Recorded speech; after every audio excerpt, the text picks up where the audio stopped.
Hello everyone, welcome to ध्यांश की 3 YouTube channel. I hope आप सब लोग बढ़िया होंगे। ध्यांश भी बढ़िया है, मस्त है।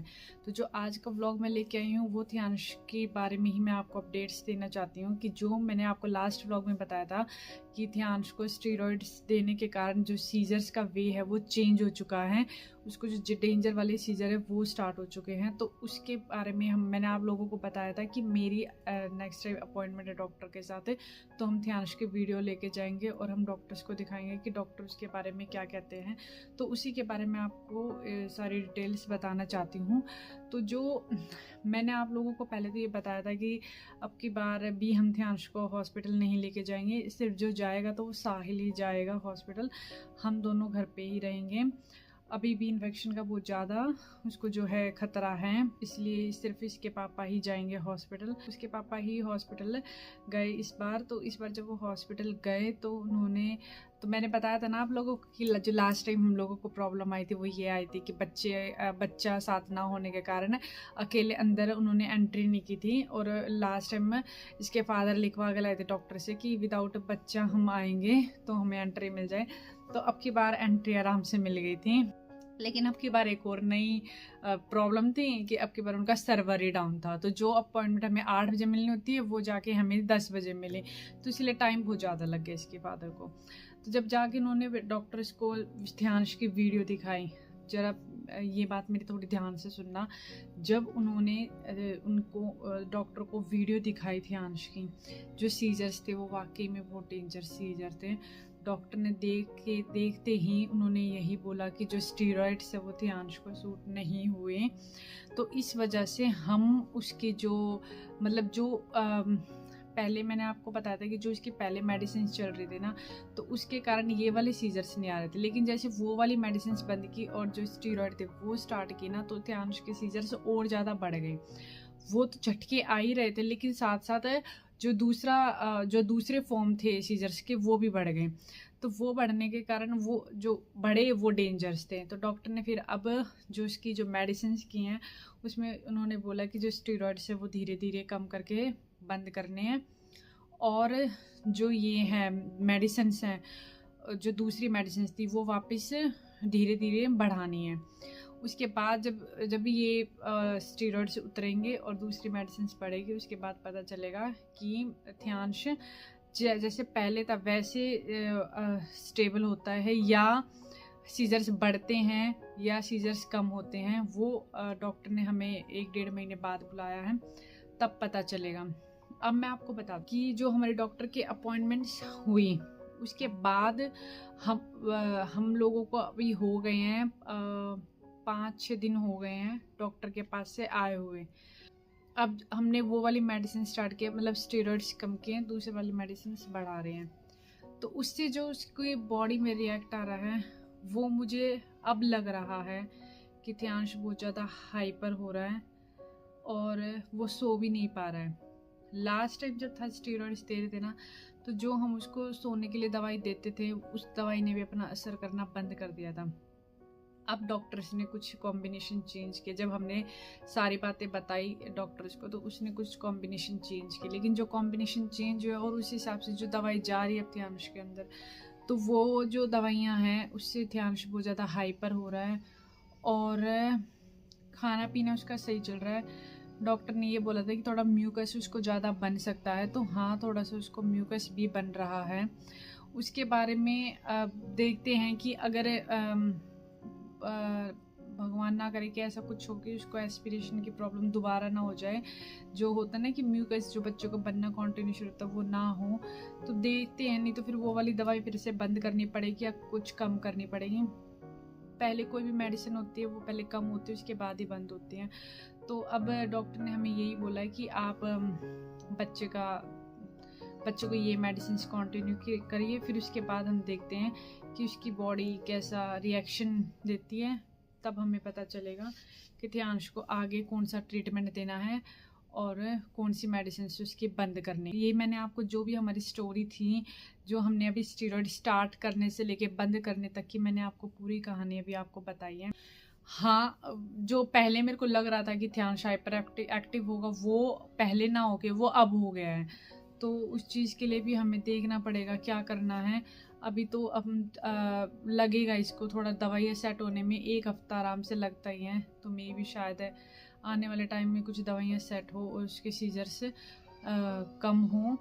हाँ, एक बात मैं कहूँगी आप लोगों से कि जो स्टीरॉइड्स देने से सीजर्स बढ़े थे, जो डेंजर वाले सीजर बढ़े थे, वो अब कम हो गए हैं। मीन्स अब वो सिर्फ 1 या 2 ही हो गया है, जो जिसकी काउंटिंग है ना 25 to 30 अराउंड चली गई थी। सोचो आप, अब वो बंद करने से उसके कम से कम बस 1 या 2 ही हैं, इससे ज़्यादा सीजर्स नहीं आ रहे हैं। बीच बीच में झटके आते रहते हैं, वो अलग अलग है। लेकिन हाँ, थोड़ा रोना और थोड़ा सा इरिटेट होना ये थोड़ा सा हो गया है। उसका आगे पता चलेगा कि देखते हैं डॉक्टर क्या बोलेंगे उसके बारे में। हम मेडिसिन तो दे ही रहे हैं। कई लोगों के क्वेश्चंस आए हैं। अब मैं आपको एक चीज़ और बता देती हूँ, कई लोगों के क्वेश्चन इससे आए हैं थियांश की स्टोलर को और थियांश की जो कार सीट है उसको लेकर। वो पूछते कि मैम आपने ये चेयर कहाँ से ली। तो मैं आपको बता दूँ, जो वो चेयर है वो कार सीट है, वो किसी भी आपको है ना, मतलब आप फर्स्ट क्राई से लेना चाहो, अमेजोन से लेना चाहो, आप कहीं से भी ले लो, वो आपको आराम से मिल जाएगी। मैंने उसका लिंक भी शेयर किया हुआ है और मैं जो नेक्स्ट व्लॉग बनाऊंगी फर्स्ट क्राई का, मैं उसमें भी उसका लिंक शेयर कर दूंगी, आप वहाँ से मंगवा सकते हैं। फर्स्ट क्राई पे ये है कि आपको काफ़ी अच्छे डिस्काउंट मिल जाती हैं। आप उसे अपनी कार में भी लगा सकते हैं, और जैसे मान लो बच्चों को घर में बैठाना, तो आप घर में भी आराम से बच्चों को बैठा सकते हो, उसमें बच्चा बड़ा कंफर्टेबल होकर बैठ जाता है।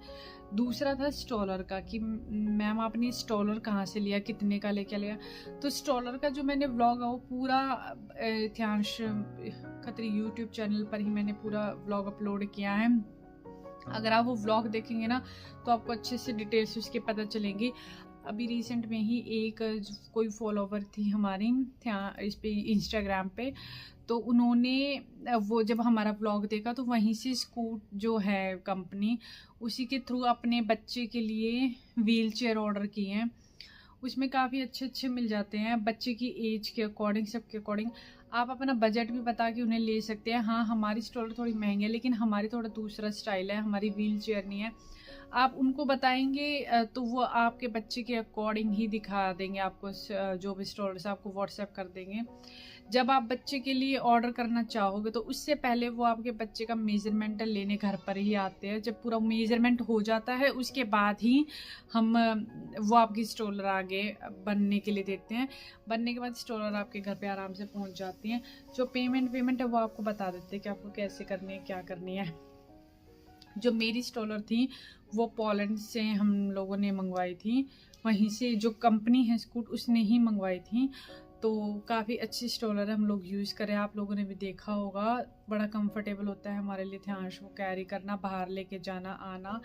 और जो लोग ये, अब मैं आपको कह रही हूँ कि आप ये मत सोचो कि महंगी ही मिलती है, आपको ना बिल्कुल सही रेट पर भी, जो मतलब आप लोगों को बताना पड़ेगा कि आपको किस बजट में चाहिए, कैसे चाहिए। तो मे भी शायद थोड़ी सी वो कम होगी इसमें फैसिलिटी, लेकिन बच्चे के लिए कंफर्टेबल होगी, इतना मैं 100% कह सकती हूँ। तो आप प्लीज़ एक बार स्कूट पे जाइए और उस पर आप थियांश खत्री का नाम ले सकते हैं कि जिसके लिए आपने, कि आप उनको बोल सकते हैं, थियांश का रेफरेंस दे सकते हैं कि उसने मंगवाई थी, मतलब मैं थियांश की मम्मा ने स्टॉलर ऑर्डर की थी। तो वो आपको बता देंगे आराम से और आप वो समझ जाएंगे और आपको डिस्काउंट भी मिल जाएगा अच्छा खासा। तो आप लोग प्लीज़ वहाँ से एक बार पूरा वो व्लॉग देख लीजिए, उसमें मैंने सब कुछ पूरी डिटेल्स उसमें डाली हुई है। जब तक आप व्लॉग देखोगे नहीं फिर आप लोगों को पता ही नहीं चलेगा, फिर आप यही पूछते रहोगे कि मैम कहाँ से ली। हाँ, और जो कार सीट है वो आराम से आपको मिल जाएगी फर्स्ट क्राई पे, आप वहाँ से ले लेना। वैसे तो आपको अमेजोन, फ्लिपकार्ट हर जगह मिल जाएगी, लेकिन मैं पर्सनली आपको यही कहूँगी कि आप फर्स्ट क्राई से लें, क्योंकि फर्स्ट क्राई का जो सामान है वो भी अच्छा क्वालिटी का आता है। दूसरा उसमें डिस्काउंट काफ़ी अच्छा मिलता है। तो अब मैंने आपको थियांश की हेल्थ अपडेट भी दे दी है। हाँ, और आप बहुत सारे लोग हैं जो काफ़ी थियांश को प्यार करते हैं, वो बार बार हमसे यही कहते हैं कि मैम थियांश का हमें व्लॉग जल्दी देना, मतलब जल्दी आप थियांश का व्लॉग बनाया करो, हमें थियांश की अपडेट्स जाननी होती हैं। तो जब मुझे टाइम लगता है तो मैं थियांश के लिए थियांश की जो हेल्थ अपडेट्स है वो मैं आप लोगों को बता ही देती हूँ, ताकि आप लोगों को भी सेटिस्फेक्शन रहे कि हाँ थियांश अभी ठीक है या उसके क्या चल रहा है। कई बार ऐसा होता है कि मैं व्लॉग नहीं बना पाती हूँ क्योंकि काम भी मुझे बहुत सारे हो जाते हैं रिलेटेड थियांश ही, और कुछ अपने भी पर्सनल काम्स होते हैं, आप सबको पता ही है। लेकिन मैं कोशिश करती हूँ कि मैं आप लोगों को जल्दी से जल्दी अपडेट्स दूँ। मैं कई बार तो ये भी सोचती हूँ कि मैं ऐसे व्लॉग्स बनाऊँ जिसमें मैं ध्यांश की जो डेली रूटीन है और जो भी इसकी है सारी चीज़ें मैं बताऊँ, लेकिन मैं वो व्लॉग बनाने में बहुत टाइम लगता है। फिर उसकी एडिटिंग करो, ये वो करो, तो बहुत ही ज़्यादा टाइम जाता है। वो तो बिल्कुल ही फ्री का टाइम है, तो मैं कोशिश करूँगी। और दूसरा है कि ध्यांश के 88,000 सब्सक्राइबर्स हो चुके हैं और हमें 12,000 सब्सक्राइबर्स और चाहिए ताकि हमारे 1 लाख हो और ध्यांश को भी मिले सिल्वर बटन। तो थैंक यू सो मच हमारा व्लॉग देखने के लिए, इतना सारा प्यार देने के लिए। ओके बाय बाय, तो मैं मिलती हूँ आपको नेक्स्ट व्लॉग में।